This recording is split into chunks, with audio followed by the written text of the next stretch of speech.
I woke up this morning determined to not say anything weird in this lecture. And then I thought about it for a minute, and I was like, well, that isn't going to happen. So I was like, okay, well, maybe, what if I decided that I'm not going to say anything new? I thought, well, maybe I could do that. So that's what I figure I'm going to try right now.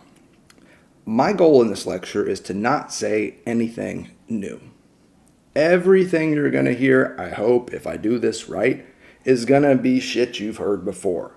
Now, whether it's strung together in the same way, I don't know. We'll see. We are still looking at sections 3 and 4 of television.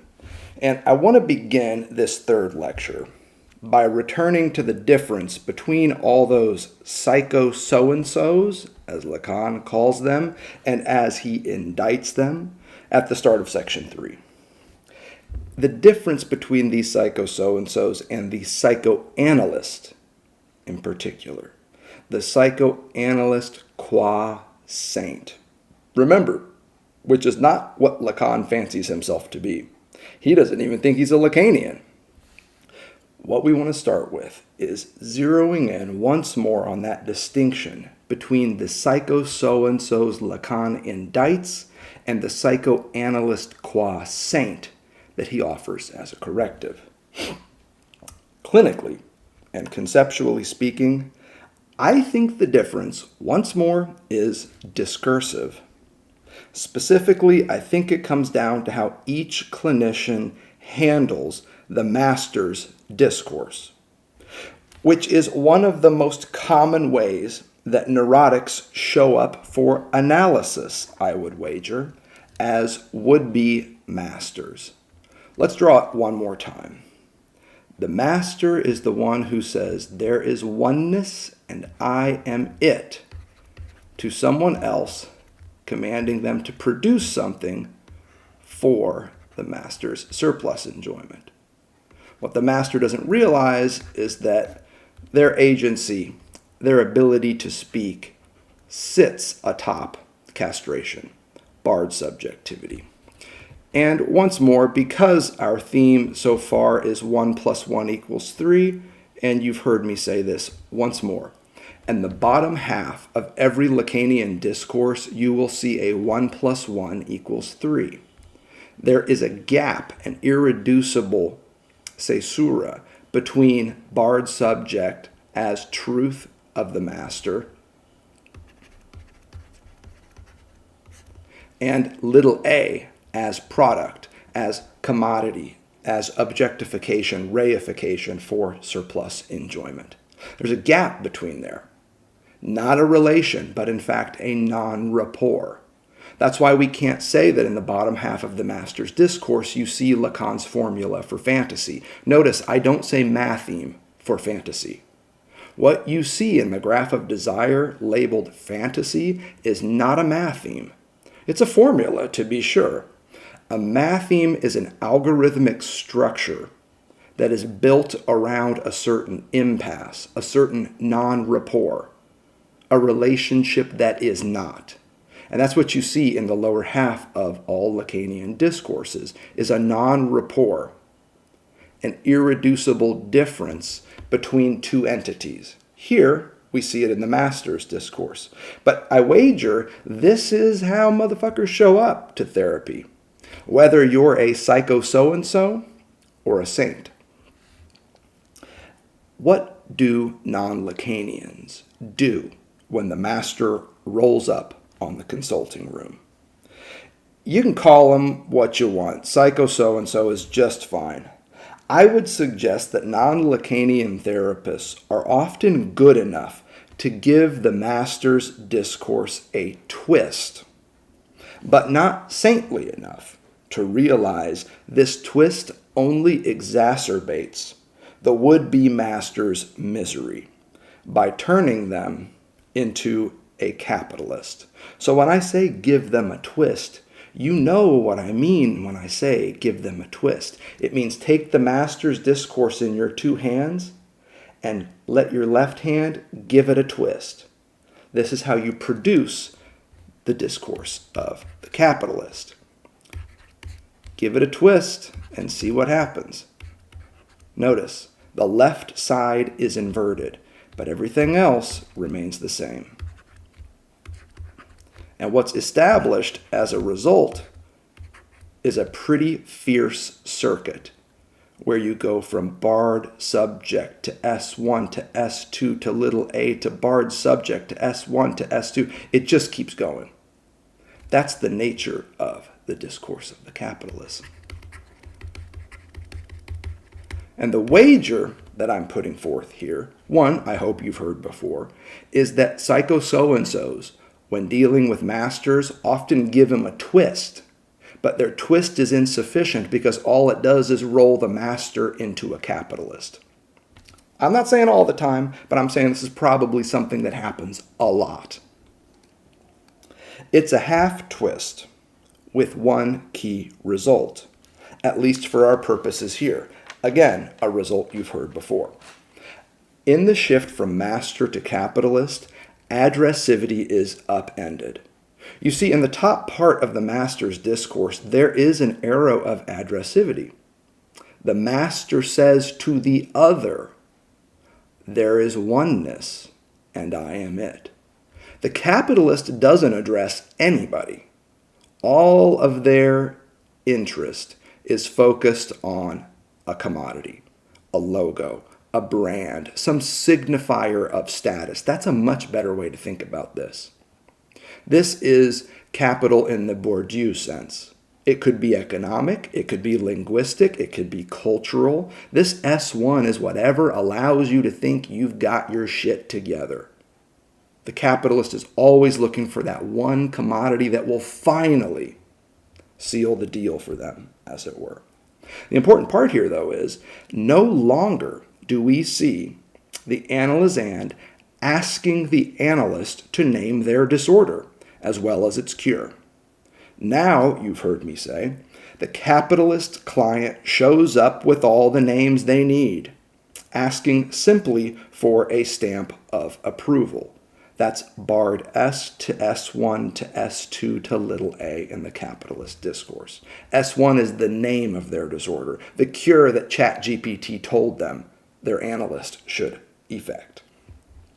Notice what's happening here when the master gives way to the capitalist. Instead of talking to you, dear therapist, now all the client wants to do is talk about themselves. This is a far cry, mind you, from talking to you about themselves. Now, let me tell you, once this circuit gets going, this capitalist racetrack that you just saw me trace out, good luck making it stop. The capitalist discourse is a racetrack that goes on for infinity. And I really want to emphasize that because if you look at this thing, note the symbology of this. Tell me the capitalist discourse doesn't map a racetrack that looks a hell of a lot like the symbol of infinity. On the screen in front of you right now is that symbol mapped on top of the capitalist discourse. This might be the best definition of late capitalism that we find in Lacan's work. It just goes on and on and on, with every radical moment becoming a new commodity to be peddled and sold to the next round of dipshit consumers. On and on. I don't think Marx could have foreseen that. Now, how do you make the racetrack come apart? How do you stop this? All Lacan has given us so far is laughter. This capitalist racetrack goes on and on, making for an interminable analysis in a different way. Unless and until you, dear therapist, burst out laughing, Lacan suggests. He thinks this is the only saintly thing you can do at some point, is just laugh at this situation. Can you imagine? Just imagine yourself doing this. Imagine being on the couch and having your analyst burst out laughing. Interesting thought experiment. Here's why Lacan is pushing on this. In the laughter of the saint, he sees a way out of the capitalist discourse. even and especially in the consulting room. Recall page 16 of our translation of television. Take another look at it. But notice what he says there. This laughter has to occur in mass. It has to occur for everybody. You shouldn't be the only one laughing. Now that is a tall order. How about the proper Lacanian? If the psycho so-and-so gives the master a half twist, I would wager that a proper Lacanian, if they're doing their damn job, as people like to say, turns the master completely upside down. So the psycho so-and-so is good enough to give the master a twist, but only the Lacanian analyst is there to turn the master completely upside down. And you'll note this is part of what's happening at this stage in the interview, is the interviewer is asking Lacan, come on, man, like what's the difference between what a psychoanalyst as you see it does and what a regular therapist, a psychologist, a psychiatrist, what do they do that's different? And so he wants Lacan to really spell this out. This is one way to spell it out. The clinician that is not a Lacanian can give the master a twist, only exacerbating the misery they experience now in the form of the capitalist discourse. But the proper Lacanian, according to Lacan, is going to show up and turn the master completely upside down.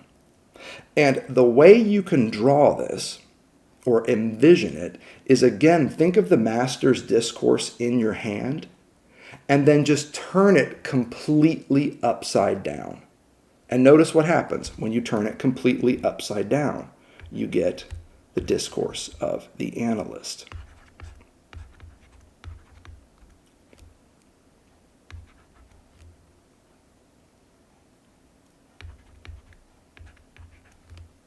Our blackboard's beginning to fill up here, which is cool, which is great. I love all these flashy colors, but I love even more that you get to see all of the discourses out in front of you. At least 3 of them here. So what happens when you take the master's discourse and turn it upside down, inverting it, hence the title of Seminar 17, The Other Side of Psychoanalysis, doesn't quite capture it. It's the inverse of psychoanalysis. The master's discourse is an inversion of that of the analyst in the Lacanian sense. Similarly, the analytic discourse is an inversion of the master's discourse. That's why I say the Lacanian is the one who doesn't just give the master a twist, but turns that motherfucker completely upside down. And notice this. If you grab the master's discourse and you turn it upside down, structurally speaking, this amounts to 2 quarter turns. Think about this. 1 quarter turn would give you the discourse of the university. Another quarter turn gives you that of the analyst. So you have 2 quarter turns in the master's discourse that allows for the production of the analyst. 2 quarter turns equals 1/2 turn if we're doing genuine math. Now, why am I saying this? So that we can arrive at something quippy. It's not weird, and it's not new. Maybe it's new, I don't know. Maybe I'm fucking this part up. But check it out. The choice here, when the master rolls up on your clinic, is to either give the master a half twist or a half turn. That's why it ramped up to this here. So the psycho so-and-so can give the master a half twist, but only the psychoanalyst of a Lacanian bent can give that master the half turn that produces his inverse. It's your choice. Why is it so damned important to figure out how best to handle this would-be master? And notice again, I don't want to be too heavy-handed here, but here we go. Notice, we are talking about how to handle the master. That's why the image here is haptic. It's of you taking the master's discourse in your hands. Remember, what is at stake in analysis for Lacan is holding a place for the real. You need hands to hold that place. And you need hands to touch upon the real in those opportune moments. So far, what we've got from television is a very hands-on approach to analytic experience. And so I want to emphasize this again, how best to handle the master. It matters, I think, because masters all too often show up masculinized, and as such particularly goaded by delusions of the one. That's the hook here. Masters often roll up as masculinized subjects, and as such, for reasons that you now know from our last series, as such, particularly goaded by delusions of oneness, wholeness, completion, singularity, autonomy was the $20 word we used in our reading of Seminar 20. In studying Lacan's 4 discourses plus 1, you also have heard me advise you, at least this time around, to follow those S1s. That's what's up here again. The masculinized master is the one who says, you know it, there is oneness and I am it. We don't need to refer to all the other ones. You can follow the S1s as we did in our last lecture. The saying of the master is what concerns us here. There is oneness and I am it. You've heard me say. As good, and maybe even saintly Lacanians, however, you probably know better. You know how the Lacanian replies to the master and every other claim of oneness. There is no such thing as the one, even and especially when it appears otherwise. You see, like I said, nothing new here, nothing new. You've heard all this before. So let's ask the question, what exactly is the delusion of the would-be master, particularly in its basic masculinized form? What does it look like when this motherfucker shows up and claims to be one? What is the nature of that delusion? We can call it a delusion.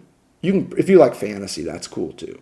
I like delusion because it allows us to cue up expressions like delusions of grandeur, which I think apply really well to what mastery is about. Now, we talked about this deluded master of a masculine, typically toxic sort in our last series. So I'll try and keep this brief.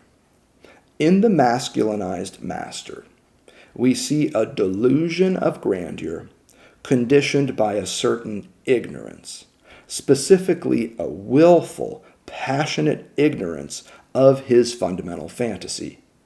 That is the yellow delta of impotence raised to the level of a non-rapport that you see in the bottom part of the master's discourse on your screen right now.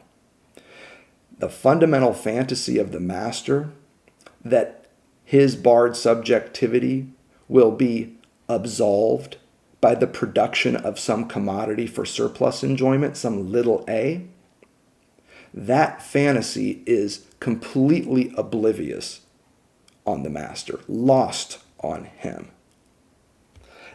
And I would suggest willfully. The master is passionately, willfully ignorant of the fact that they are a divided subject in search of someone who will do something that will allow them to feel otherwise. Anything but divided. The master doesn't have access to that part of themselves. All they say again and again is, there is oneness and I am it. The truth of the master, however, is that on the contrary, whether there's oneness or not, you ain't that. You are a barred and divided subject. And you know, where two have gathered, there is always going to be a third. The master is as multitudinal as the rest of us, but also fiercest in their denial of this aspect of themselves. That's why in the position of unconscious truth in the discourse of the master, you see the barred, castrated subject. This is the truth that the master can't handle, and the truth that they deny again and again and again when they pop off about being the one, the only master, the one in charge, the big dog, as it were.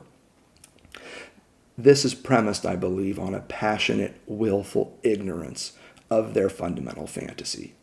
And that's what you see in the bottom half, is the sight of that ignorance. Hence, once more, that break, that barrier, that delta, that impasse that we see between the master's truth, barred subjectivity, and the effects of his discourse, namely the production of objects for surplus enjoyment.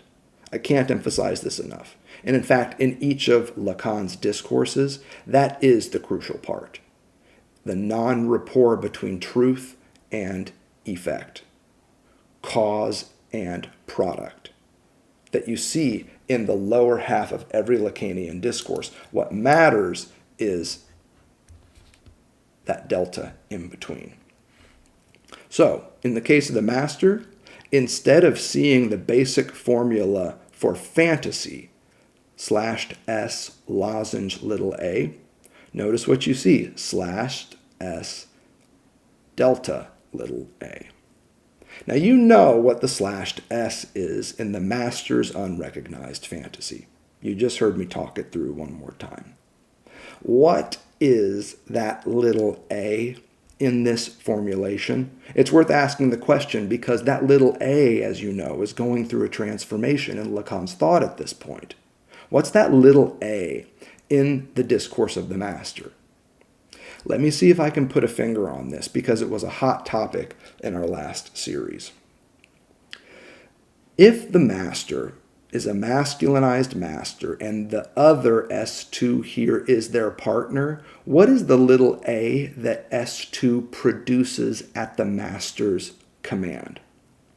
Here's what I would suggest. Again, not saying anything new here.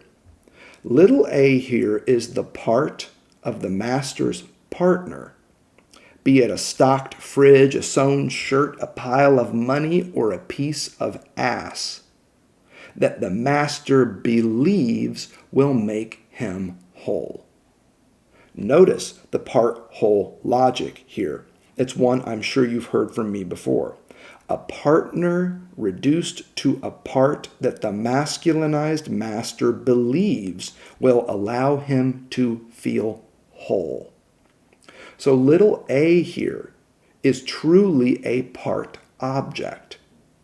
A part object whose consumption by the master is premised on the master's deluded belief that this indeed will make him whole. And by whole, I mean complete, consistent, singular, and fulfilled.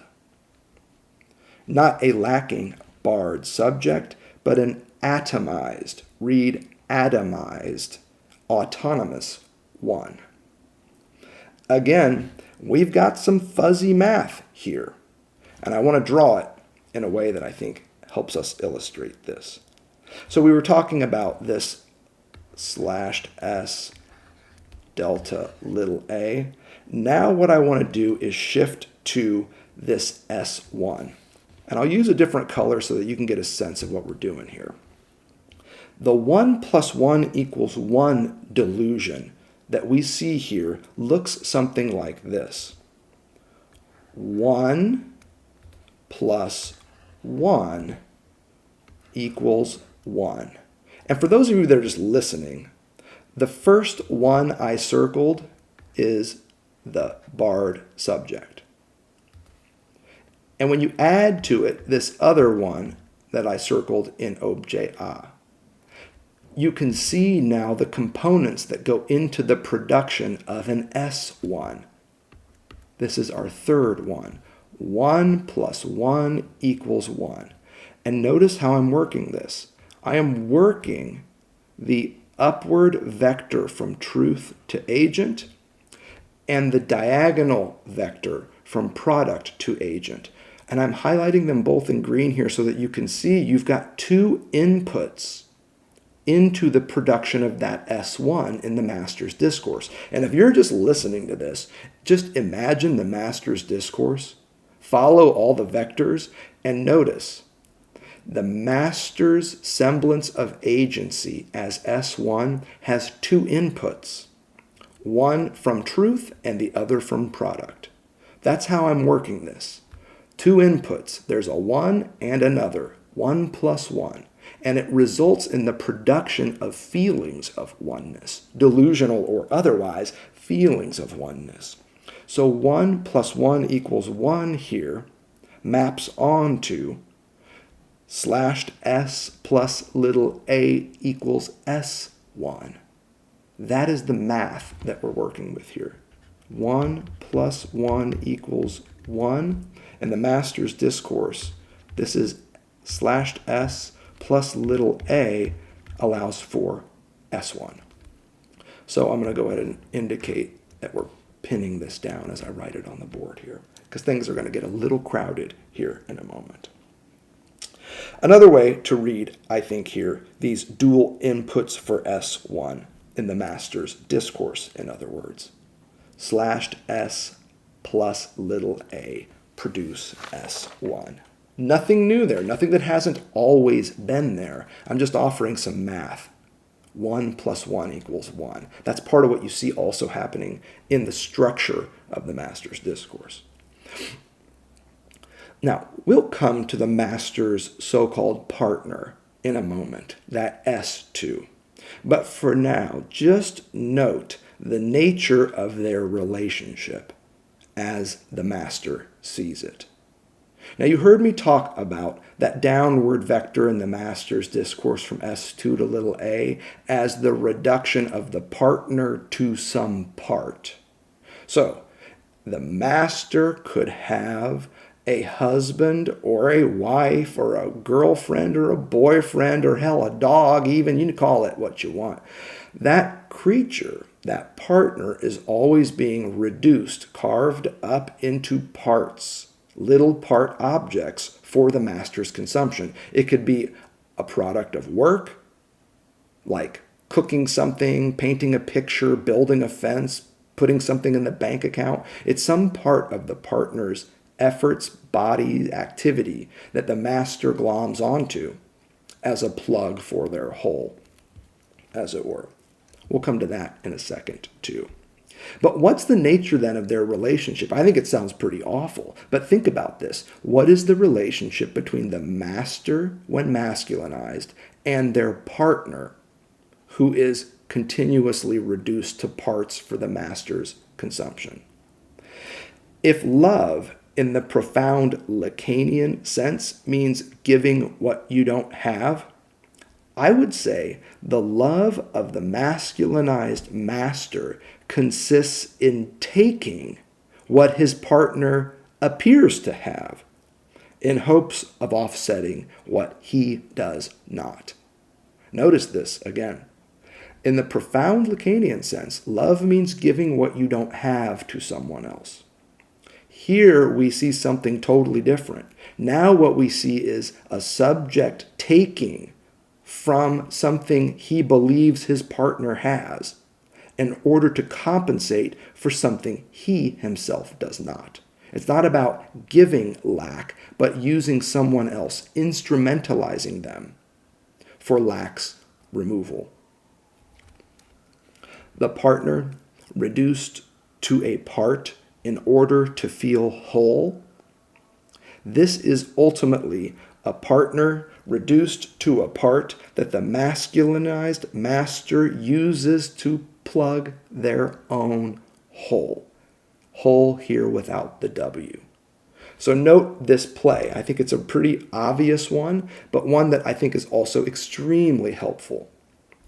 The love circuit here, narcissistic through and through, for reasons you well know, where you see a partner reduced to some part in order to make someone else feel whole, W-H-O-L-E, it really amounts to a partner reduced to a part designed to plug the other's whole, H-O-L-E. So it's not just a part part-whole logic here. It's a part-whole logic, if you want to mess with it a little more.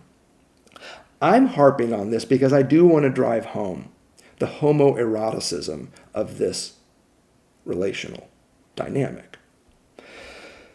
This is one of several reasons why we can say that the erotics of the masculinized master are fundamentally homosexual, spelled with 2 M's to help us remember. The master, when masculinized, is ever in search of a partner who has a part sufficient to plug his hole.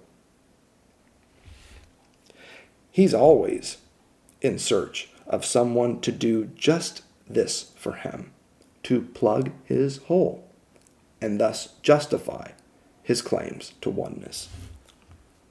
Remember, the masculinized master is doing all of this in service to shoring up his would-be feelings of singularity, autonomy, in short, oneness. The master wants to be the one, the S1, which is what he means when he says, there is oneness and I am it.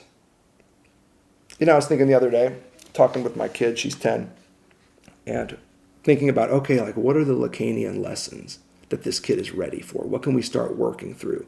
And one of the ones, I try all kinds of shit on her. She's really one of the great test cases for these lectures. And in fact, I shouldn't even say she, because for those of you that attend our series, you know that lectures on Lacan is just a prolonged love letter to her in many ways. She ain't alone. There are bits in here for all sorts of people, but in many ways, this is addressed to her. So I shouldn't even refer to her in the third person. Hello, daughter. But check this out. One lesson that rings really true here. It's from 1950s Lacan, and even a 10-year-old can wrap their head around this. Try it out in your life. Whenever somebody says something to you about themselves, rest assured that is not how they feel in their bones about themselves. If they did, they wouldn't need to address that comment to you in search of your approval. For instance, I'm a very generous person, wouldn't you say? Oh, yes, of course, you're an extremely generous person. Look, you just gave a quarter to that homeless man. Okay, thank you. Nah, man.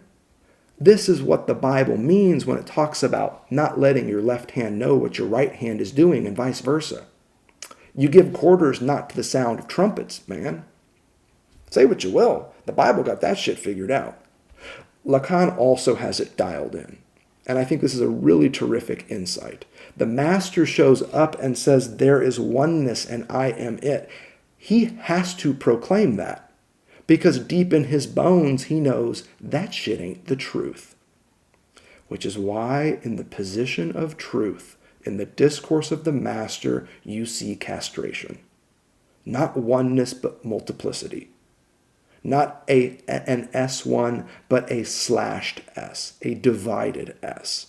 Not an S that is singular, autonomous, and one, but an S here that is multiple, heteronymous, and at least 3. That's why the master has to show up and say the opposite, because in their bones, they know the truth. That's a wager. My kid likes it. Maybe yours will as well. But let's get back to the real work and say some categorical shit. Again, hoping it won't be anything you haven't heard. I think about this in terms of our last series. Some of you were there, a lot of you were there, but not all of you were there. So some of this will be a bit review. If it sounds new to you, it may just mean that you need to catch up and review those lectures on Seminar 20. We'll see. If you're willing to allow for love in this context of partners reduced to parts to make some bullshit subject feel whole, if you're willing to call that love of any kind, I really want to emphasize this again, as you heard me just do. Make sure you add narcissistic. This is narcissistic love at work. in the master's delusions of grandeur, which never stop wagering on the one. And that's what it is. It's only ever a wager. We see narcissistic love at work. And with it, the same fuzzy math folks have been scribbling in love letters ever since Aristophanes. The fuzzy math that you see on your screen right now. 1 + 1 = 1. And in narcissistic love that believes wholeheartedly in the sexual rapport, it sounds something like this. You plus me = we. You plus me = us. Out of multitudes, singularity. That's the wager. Or as the masculinized master might rework it, you plus me = me with a capital M. Or even better, here's a cliche, you complete me. Isn't that the basic dynamic into which the masculinized master always tries to enter? Finding a partner to whom he can say, you complete me. That might be as generous as a master could get. And rest assured that me always has a capital M attached to it. Which might allow us to revise a bit that saying of the master. And shit, I tried my best to not say anything new here. This might constitute something new. But maybe at an intuitive level, you already knew we were going to go here.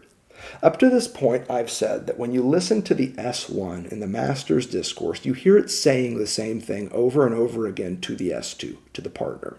There is oneness and I am it.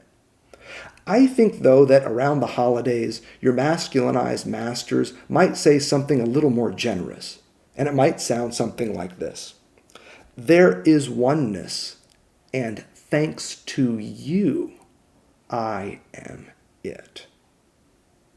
That might be as generous as a master gets around the winter holidays. There is oneness, and thanks to you, I am it.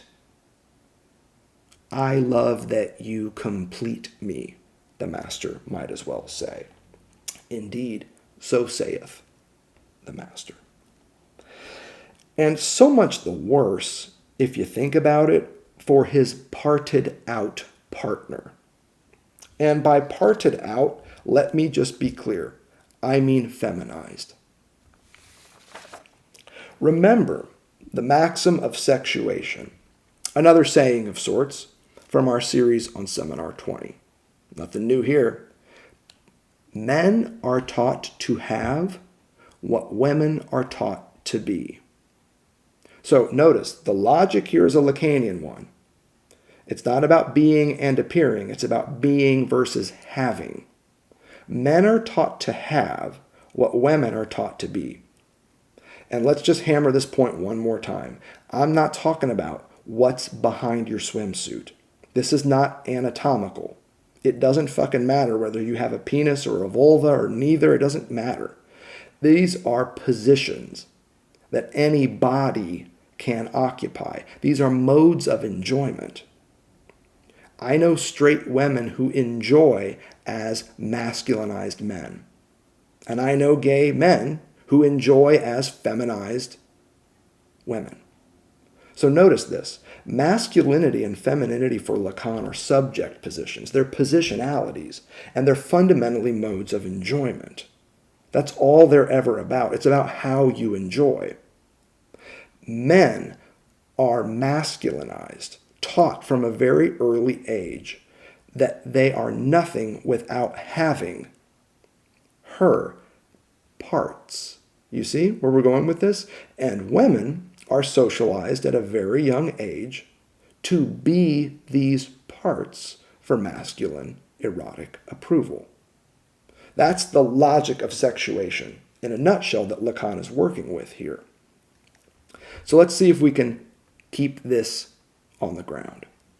To be masculinized, regardless of whether you have a penis, is to be taught that you are nothing without having a partner whose parts allow you to feel whole. Her cooking, her housekeeping, her organizational skills, to say nothing of her breasts, her legs, her lips, that piece of ass, and so on. And remember, you can hear me say he and she, but let me tell you, I know a couple, I'm thinking of one right now. These two husbands, one of them is the feminized subject and the other is the masculinized subject. They both have penises. We are not talking anatomical distinctions here. We're talking about how they are in the field of enjoyment, particularly the field of phallic enjoyment. My point here is woe unto the masculinized partner. Hers is a body especially carved up, as Lacan puts it at the start of television. Not talking about the feminized body, but just about the speaking body, is a body carved up by language. Carved up for the surplus enjoyment, read consumer economy of masculinized masters, capitalists as well. To be feminized, whether you have a vulva or not, is to be taught something different. To be feminized is to be taught that you're nothing without being just this, and just this for appetitive masculinized subjects, namely a pile of parts whose value is determined and even diminished. This is a really slippery point here. Diminished as well, to the point of becoming a little pile, petita, by male erotic approval. Now, I don't know that we want to cross that bridge quite yet, but it's a really important theme that's happening here. What is the nature of that little a that the master commands the other to produce? I've told you that it's an object of surplus enjoyment. That works pretty damn well here. But notice, it is an object that is premised on the reduction of one's partner to a pile of parts, a piece of ass. Notice how I'm putting this. I'm purposefully putting this in a way that allows us to capture this reductive process as one of degradation. Abjection, even.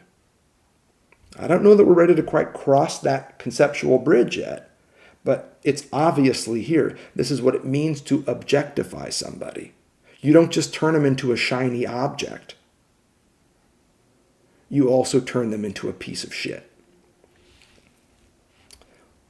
One more petita, a little abject pile. But I don't think we're quite going there yet.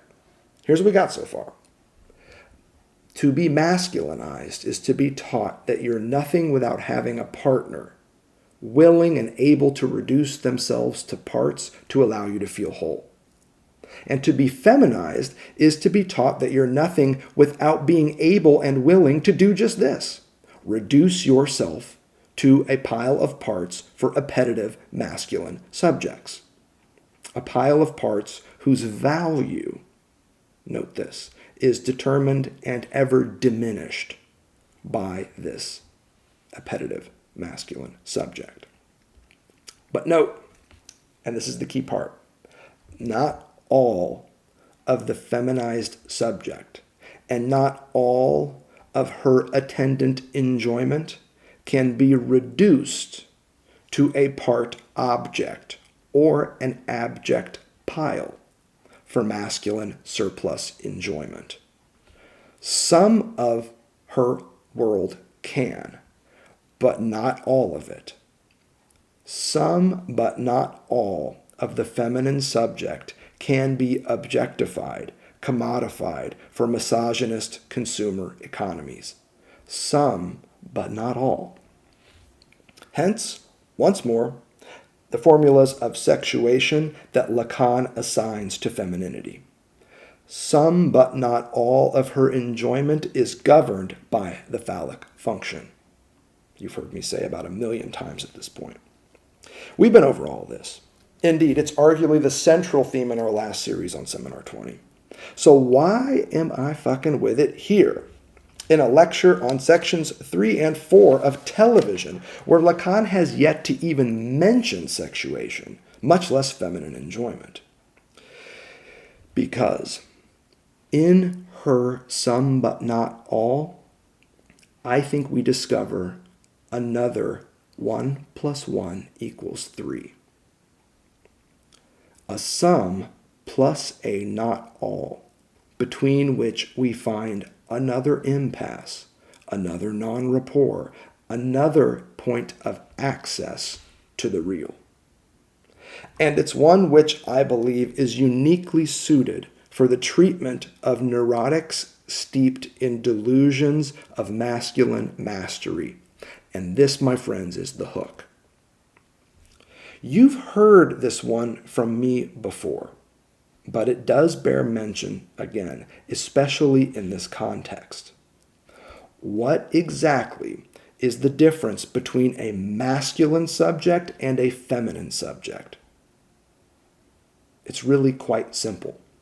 The masculine subject is the one who denies that they are a feminine subject. That is the basic difference. And a good analysis of a masculinized master is one that helps them let go of that denial. So think about this. A terrific moment in the treatment of a masculinized master would be his hystericization, where you get him into the discourse of the hysteric and have him analyzing symptoms and deciphering unconscious truths and all that kind of stuff. To hystericize a master is a momentous accomplishment in analysis. But it is not the end of the treatment if you follow Lacan's thought here. If you follow Lacan's thought, the end of the treatment of a masculinized master is not his hystericization, but his feminization. The secret is to reveal through the master, for the master, by the master, that they've been a feminine subject all along. Not a one, but a multiplicity. The governing math of which isn't 1 + 1 = 1, but 1 + 1 = 3. Not a singularity, but a multitude. Not a I am one, but some, but not all of me plays that game. You see? This is the work. And this is the reason why I think it's important to talk about the discourse of the master here. Because when that treatment goes well, I would wager it results in a feminization of this subject, which is really just a revelation of the feminine subjectivity that they've been denying. Trust me, it's way better to be the feminine subject. Now, I say that as the father of a daughter. Trust me, there are perils that I'm bearing witness to, even with a 10-year-old. Don't get me wrong. And a lot of you, half you listening, more than half you, maybe even on this lecture, are like, bro, what are you talking about? It's good to be a feminized subject. You're talking about us being commodified, objectified, and all that shit. Hey, listen. The slave always wins in the end. Hegel had that right. As long as you don't get mired in Eigensinn, as he puts it, a kind of sense or willfulness, you get a little bit of taste of power, a little taste of freedom, but you still remain enmeshed in servitude. Note, that's a little speed bump there at the end of his discourse on mastery and servitude, lordship and bondage in the phenomenology of spirit. But damn if that slave doesn't pull ahead in the final moments of that race. I still believe that to be a true thought. The masters are the first to go in the zombie apocalypse. Why? Because they have no fucking idea how to repair the fence. That was always the slave's job. They have no idea how to bake a cake with limited ingredients. That was always the cook's job. You see? The other of the master is the one who has the know-how to do all of this shit. Repair a fence, bake with limited ingredients, etc. That's why S2 as knowledge is in the position of the other in the discourse of the master. This is somebody who knows how to get shit done. The master doesn't know a goddamn thing. In fact, the only thing the master knows is precisely what the master denies. That they are a barred subjectivity and thus subject to logics of some but not all, just like his feminized partner. What a great revelation at the end of an analysis, I dare say. For all these reasons, I think it's crucial that we zero in on this some but not all. Once more, this some but not all which characterizes feminine enjoyment, because it's not just relevant to the better halves of our population, it's also fundamentally relevant to those who think they need better halves in our population, masculine and feminine subjects alike. But let's take this one word at a time. Some but not all is a wild, weird little phrase. Let's just take it one word at a time, starting with that some in some but not all. And let's see if we can keep this brief, summative, and if I'm doing my damn job right today, redundant. You've heard all this before. Some is the first one in 1 + 1 = 3. Some here points to the parts of the feminized subject that lend themselves to masculinized consumer erotics. I think it's pretty simple to say that. Here is that little a as object, cause, and part for master's consumptive, desirous, appetitive life. Here is that little surplus a in the masculinized master's delusional belief that there is oneness, and thanks to my better half, I am it. Oh, it's a man's world, but it wouldn't be nothing without woman, would it? James Brown reminds us. Oh, behind every great man, there's a greater woman. There is oneness, and I'm it. Don't get it fucking twisted. But, thanks to her, right? Okay, yeah.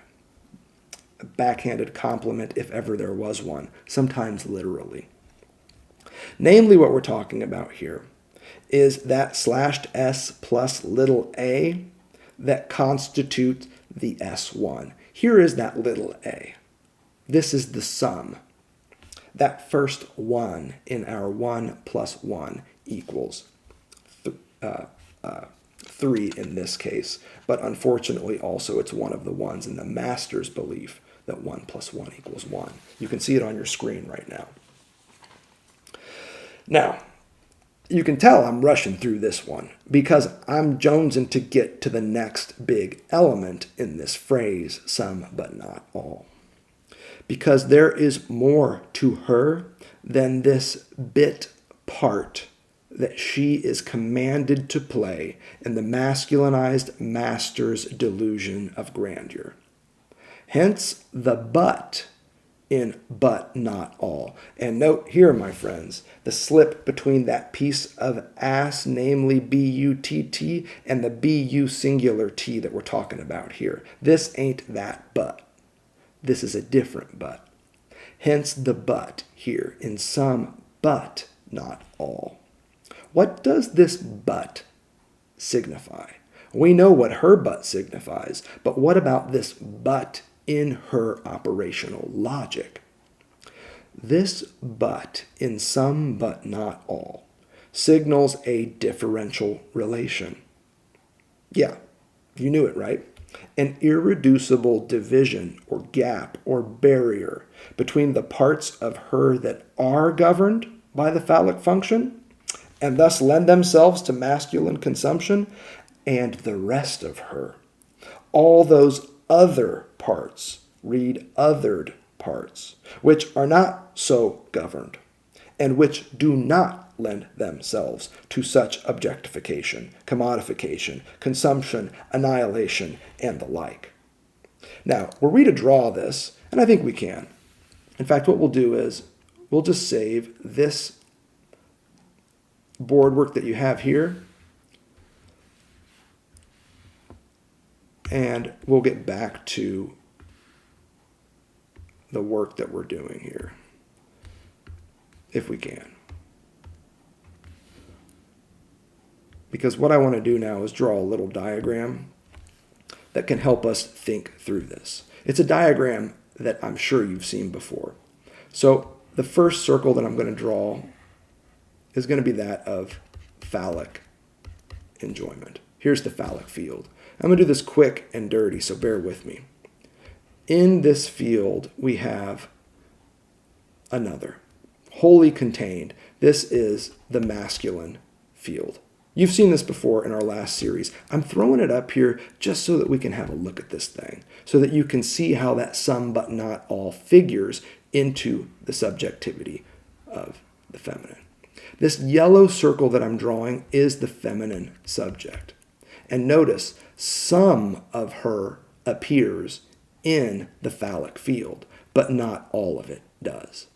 So here is the some, here is the not all, and between them is the but. SBNA, I write it here, some but not all. Some of her enjoyment lends itself to an appetitive masculine subject who hopes that this part of her is going to plug right into his opening. Notice how I'm drawing this. But not all of her shows up in this way. Some of it remains beyond the phallic function.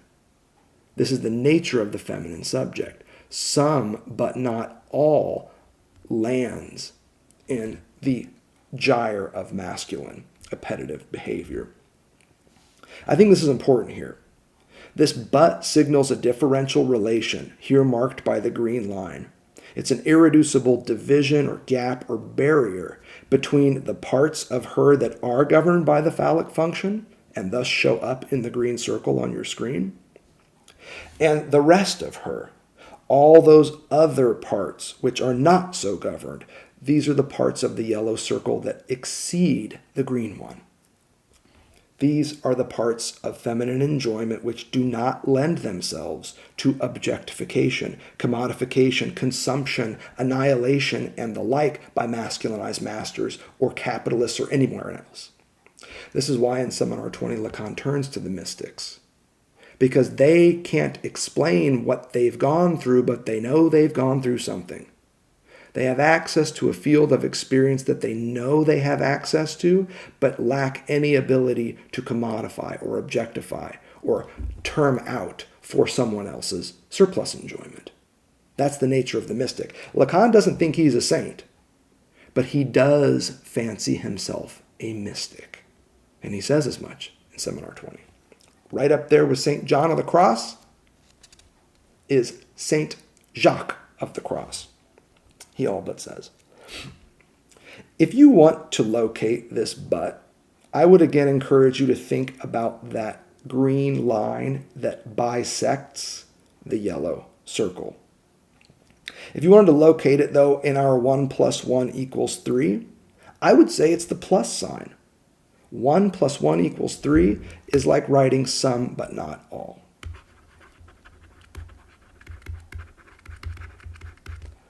The 1 in question here is the sum, the but is the plus, and the other one is this not all. So if you want to pin that but down, you can pin that You can pin that but to the plus sign in 1 + 1 = 3. Some but not all, 1 + 1 here. It's the plus sign, that crucial third variable, whose reduction and removal are both fundamentally, read structurally, impossible. And that, again, is always the key point in this. An impossibility or an impasse between the two that always serves as a third element. Let's then ask the question everybody seems to like to ask, what about this not all? The not all that we see in Lacan's second major formula of feminine sexuation. Now, I haven't drawn the formulas up here. I'm not sure if you all need them or are even interested in them, but I'm happy to do it because I think they are sometimes pretty helpful. The sum in question here is a representation of Lacan's first formula of sexuation that says, look as hard as you might, you will not find any of them who are not a little bit, to some extent, governed by the phallic function. Here's the backwards capital EX formula. And the second one says that, hey man, some of her will necessarily show up in the phallic field, but not all of it does.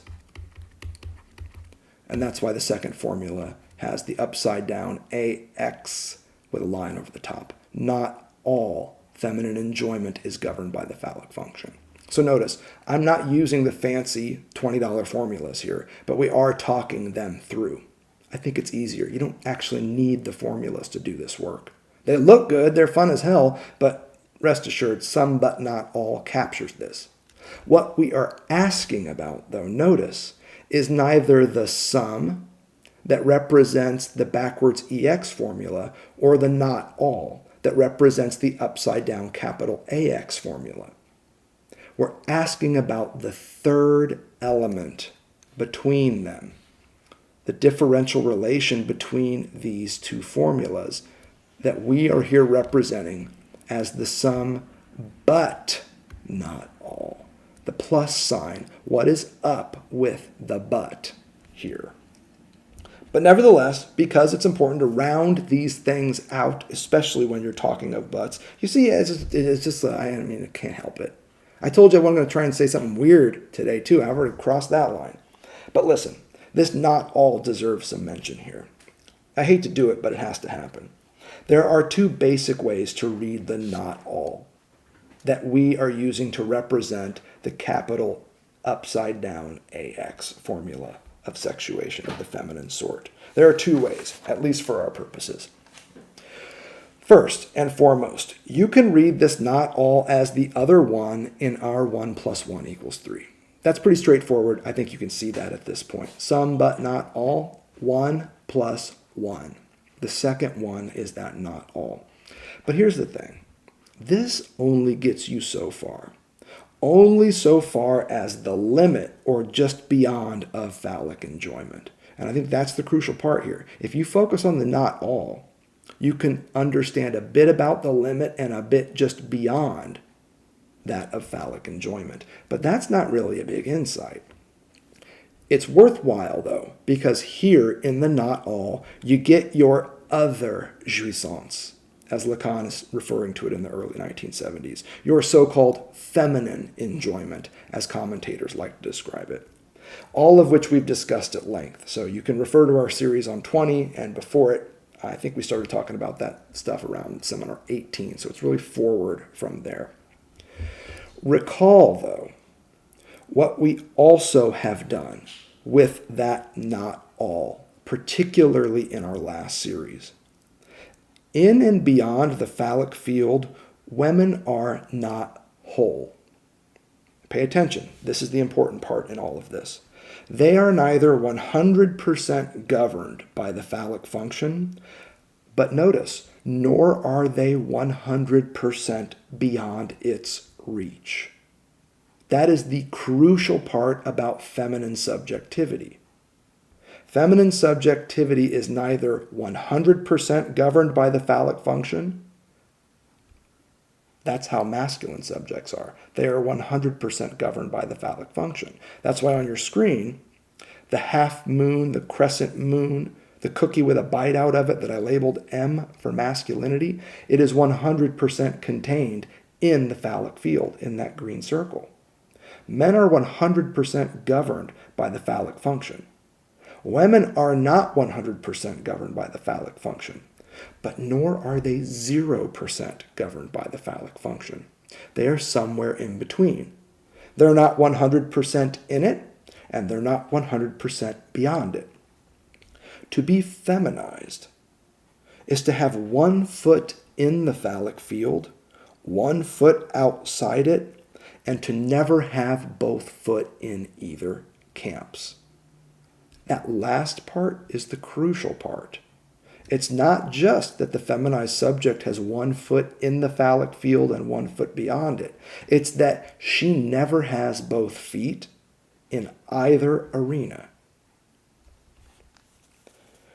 To the masculine subject's either or, you're either 100% castrated and thus governed by the phallic function, or you're the father of the primal horde, this mythical bullshit figure of masculinity, which is 0% castrated. You see, that's an either or game, as you've heard me describe it. What we're working at here in the field of feminine enjoyment is not an either or, but a both and. Everywhere she goes, in other words, she is not all there. So check this out. The structure of feminine enjoyment is a both and. She is both in the phallic field and beyond it. But what this means is that she's never 100% in either place at any time. Everywhere she goes, she's not all there. She's always, in other words, elsewhere as well. Wherever the feminine subject shows up, she is always already elsewhere too. She is both there and somewhere else, and thus she is not wholly, fully, completely, identifiably anywhere. That's the crucial part in all of this. And this is precisely what Lacan means when he says woman, la femme, emphasis on the la, does not exist. What he means is that you can't pin her down. That subjectivity is always there, but somewhere else as well. And as a result, you can't actually assign being to woman the same way you can with men. You can have a capital M man, mankind, all that kind of bullshit. That's in keeping with the masculine structure, which is 100% governed and easy to pin down within the phallic field. Say what you will about men, at least they're easy to count. Indeed, nothing's more measurable than masculinity. And they know it. To be feminized, hear me now, is to be denied any illusion of wholeness, completion, consistency, singularity, autonomy, and above all, oneness. Sounds tragic as fuck, right? You're denied access to the one. Not from Lacan's point of view. From Lacan's point of view, this is not an embarrassment, but an opportunity. This is not a deficit, but the greatest thing you've got going in your life. To be denied oneness is one of the best opportunities the feminine subject has. And part of the reason why we're hammering on this is that if the masculine subjects would just shut the fuck up about being one, they could also seize this opportunity. Let me try and be categorical with this because time is short. Women are always multiples. And I would even go so far as to quote old granddaddy Whitman himself. They are, like Whitman, multitudes. Her 1 plus 1 always equals at least 3. There's a sum, there's a not all, and then there's that but, which sure as fuck ain't his to enjoy. To be feminized is to be not whole, not all, and thus not one. Not singular, but multitudinal. Not one, certainly not two, but 3 plus. That is the structure of femininity for Lacan. So here you have it, all together. The sum, but not all. 1 plus 1 equals 3. You got a sum, a not all, and a but between them. In keeping with Lacan's 2 formulas of feminine enjoyment that you see on your screen, notice this. We often focus on either the sum that corresponds to the backwards EX formula or the not all that corresponds to the upside down capital AX formula. Most of the time when we're thinking Lacan through this, we tend to focus on one or both of those formulas. But what I'm telling you is, in the winter of 1973, it's become very clear that the third element is indeed the hot spot, that impossible, irreducible non-rapport between the sum and the not all. This is where it's at for Lacan. Because again, this is our point of access to the real.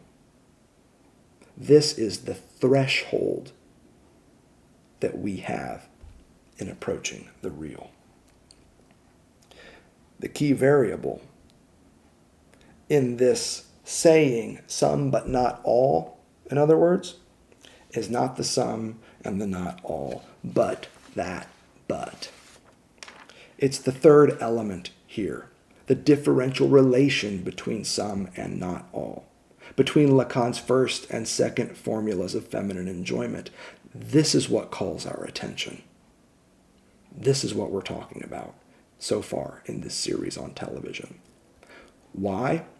Once more, I can't emphasize this enough, because that but, that third element, that irreducible differential relation that allows the two to exist, it marks the place of an irreducible, irremovable distance or gap, a differential relation between some and not all that is impossible to get rid of.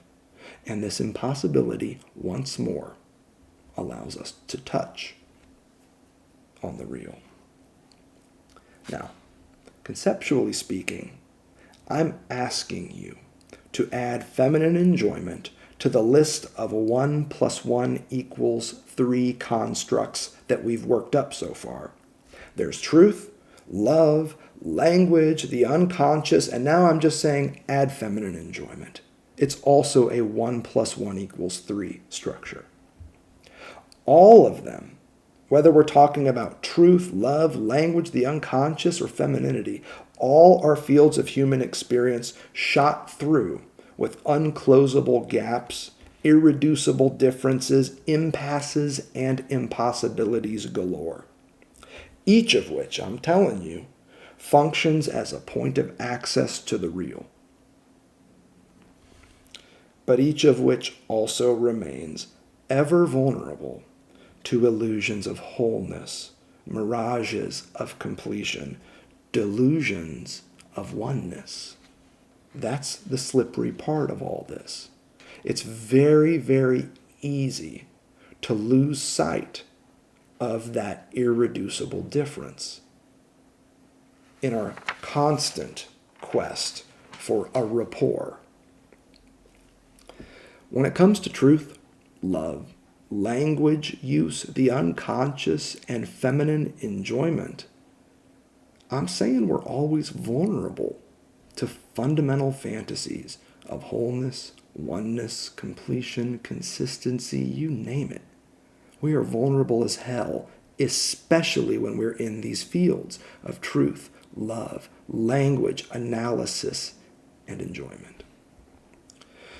All of which, once more, in the spirit of never saying anything new in this lecture, all of which we pass off as reality, when in fact it's a grimace of the real that is staring back at us in those moments.